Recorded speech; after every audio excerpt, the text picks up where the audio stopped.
Antonil, Tulia, and Meldanine, and thank you once again for joining me. My name is Lord Aramel, and this is our series on building a castle in northern Lord of the Rings. Oh, we already recorded one vast build session, myself and my quartermaster Naga. So we will be posting that video hopefully shortly. Uh, but that build session took it was about 3.5 hours, and that's a lot of editing. So in the meantime, I decided to just give you all a quick video on what's going on, where we are, what we're doing, and all sorts of fun, the fun bits. So let's get right into it. Here on the Lord of the Rings map, you can see where we are on the shore of Lake Evendim at the mouth of the Baranduin River. This is where we will be building the castle of Narduhal, which is the hypothetical fandom castle that my Daggerhair unit controls. It was originally constructed during the height of Arnor, and got beaten up, of course, with the fall of that kingdom. And eventually bandits moved in and we kicked the bandits out. So, if anybody has seen my tour video from the last server that I was on, uh, I go into details on all that there. We will be rebuilding it bigger, better, and more impressive in every regard. Now, most of the build session was clearing off this area and then building a massive foundation for which we will put the Great Hall. So, the plan currently is to have a large tower over here on the northernmost corner. If I go into this, there we go. So we'll have a big tower here. There will be a big tower over there in the shallows. And then over in here will be the Great Hall of Nardu. Let's see. Previously, the Great Hall was, 20 by 24 blocks. Meanwhile, this plot itself is about, I think it's 30 by 60 or 70. So we will have plenty of room to make a much larger castle. The idea is to lay the foundations here for the castle and the towers, and then move on and expand the platform as needed outwards. The curtain wall for the main keep will be over here, so from this boulder to the boulders beyond and around. And then we'll have a secondary curtain. I haven't decided if I want it this close or a bit further out. To take a look at some of the things that Naga performed, Naga's goal-oriented destruction served us well. It's raining. Alright. But you can see that all of this was once a hill. I believe that bit was originally a bit of cave. uh, Naga had taken it upon himself to remove the hill.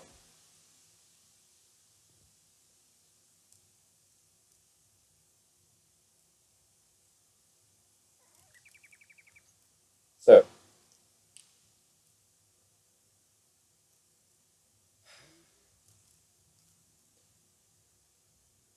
our our outer wall will be somewhere in this area, and then beyond that, there will be a large village, as I mentioned.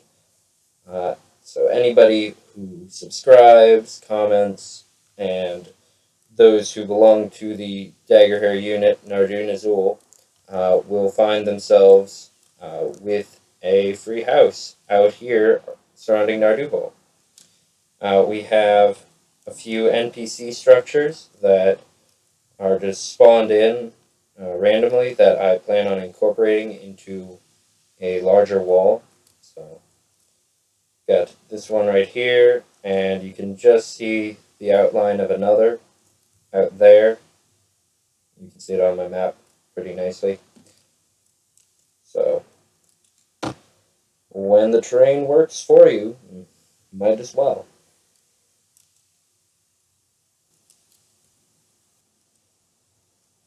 So one of the things Naga did is built this very fancy uh, cobblestone to stone furnace. I should probably stock it up a bit more, but point is that while you put cobble up there, it gets shuffled in to the furnace.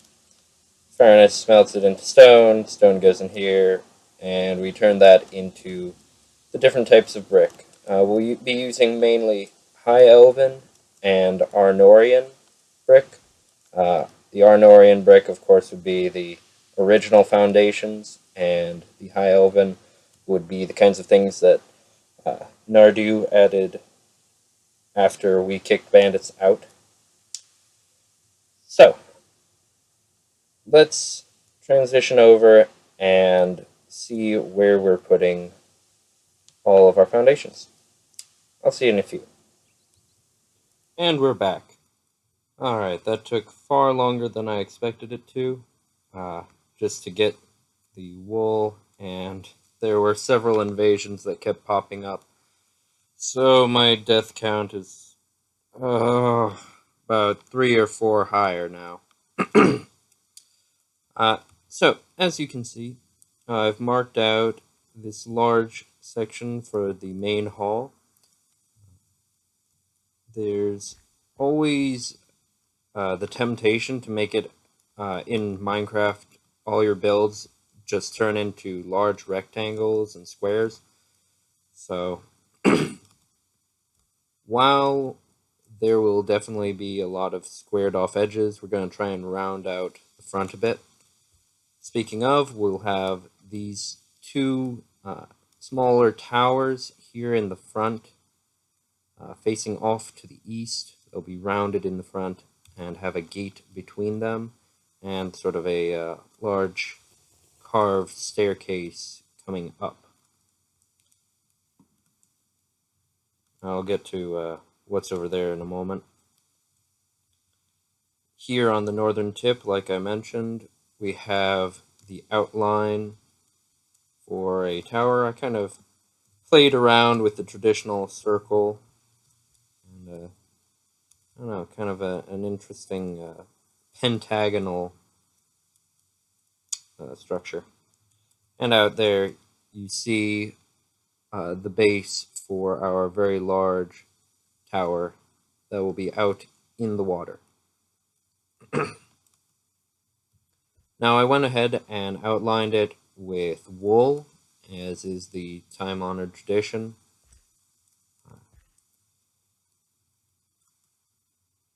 Over here, I thought it'd be fun to put up some of the blocks that we'll be using mainly. Like I mentioned, the original structure was built by Arnor, so there would be a lot of this Arnor brick, pillar, and occasionally decorative blocks. We'll be including cracked and mossy variants whenever we can. Uh, but since I don't think I can actually make those, I have to go out and find them. So they'll be decoration. Newer parts of the castle will be made out of the High Elven brick, column, and decorative block. And these will mainly be in the upper, second, third, fourth, whatever story of towers and buildings. I'm hoping to have a nice synthesis of the two. We'll see how well it works out. It should be noted that in the Lord of the Rings Minecraft, there are different crafting tables. So this is the Dunedain or Ranger crafting table. Over here we have the Linden High Elf crafting table. So different recipes will make, well, actually the same recipe will make different things on different crafting tables. So all of these were made with just stone blocks. To go along with those different types of stone and bricks, we have a few different types of wood, all harvested from the nearby area, which is my preference for these kinds of builds. So we have aspen, we have me being under attack. I will definitely put down more protection barrier banners as soon as I can.